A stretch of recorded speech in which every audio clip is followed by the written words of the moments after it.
Assalamualaikum warahmatullahi wabarakatuh. Perkenalkan, nama saya Muhammad Ferdian Salsabila. Saya dari Universitas Islam Negeri Raden Intan Lampung, Prodi Akuntansi Syariah kelas B. Di sini saya akan menjelaskan tentang asbabun nuzul surat An-Nisa serta kandungan yang ada di dalam surat tersebut dan kaitannya dalam ekonomi. Surat An-Nisa ayat 29, yaitu yang artinya, wahai orang-orang yang beriman, janganlah kamu saling memakan harta sesamamu dengan jalan yang batil, kecuali dalam perdagangan yang berlaku atas dasar suka sama suka di antara kamu. Dan janganlah kamu membunuh dirimu, sesungguhnya Allah adalah Maha Penyayang kepadamu. Menurut riwayat Ibnu Jarir, ayat ini diturunkan dikarenakan masyarakat Muslim Arab pada saat itu memakan harta sesamanya dengan cara yang batil atau dengan cara yang tidak benar.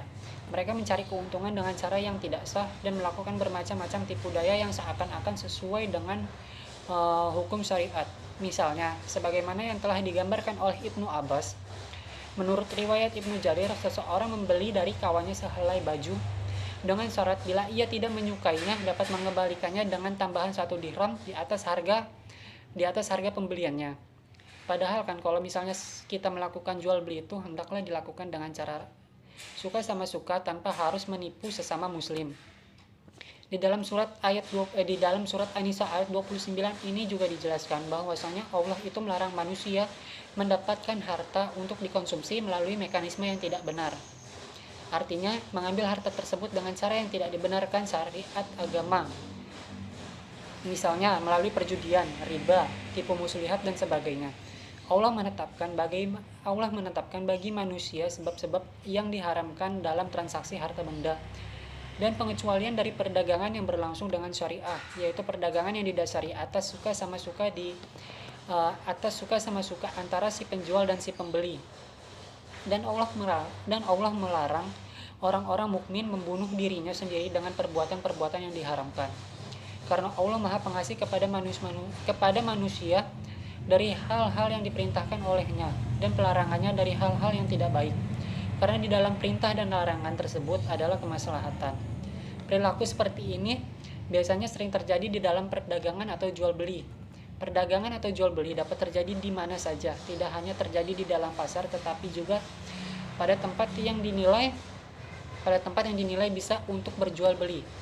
Pasar merupakan suatu wadah yang di dalamnya sebagai tempat pertemuan atau interaksi antara si penjual dan si pembeli dengan sistem perdagangan. Islam melarang memakan harta yang diperoleh dengan jalan batil, serta menyuruh mencari harta dengan cara yang halal, antara lain dengan cara jual beli. Jual beli merupakan perwujudan dari hubungan antara sesama manusia sehari-hari, sebagaimana telah diketahui bahwa agama Islam mensyariatkan jual beli dengan baik tanpa ada unsur kesamaran, penipuan, riba, dan sebagainya. Dan jual beli dilakukan atas dasar suka sama suka di antara kedua belah pihak. Islam mengharamkan seluruh macam penipuan baik dalam masalah jual beli maupun dalam seluruh macam muamalah. Salah satu macam penipuan yang ada di dalam perdagangan atau jual beli ialah mengurangi tangkaran dan timbangan. Oleh karena itu, setiap muslim harus berusaha sekuat tenaga untuk berlaku adil atau jujur. Mereka tidak diperkenankan menakar dengan 2 takaran atau menimbang dengan 2 timbangan, yaitu timbangan pribadi dan timbangan untuk umum. Timbangan yang menguntungkan dirinya dan orang-orang yang disenanginya, dan timbangan untuk orang lain. Kalau untuk dirinya sendiri dan pengikutnya, dia penuhi timbangannya, tetapi untuk orang lain dia dikurangi timbangannya. Bagi orang-orang yang berani melakukan kecurangan dalam menakar atau menimbang akan memperoleh kehinaan kelak di hari kiamat. Sekian penyampaian dari saya. Mohon maaf apabila ada kesalahan kata. Wabillahi taufiq wal hidayah. Wassalamualaikum warahmatullahi wabarakatuh.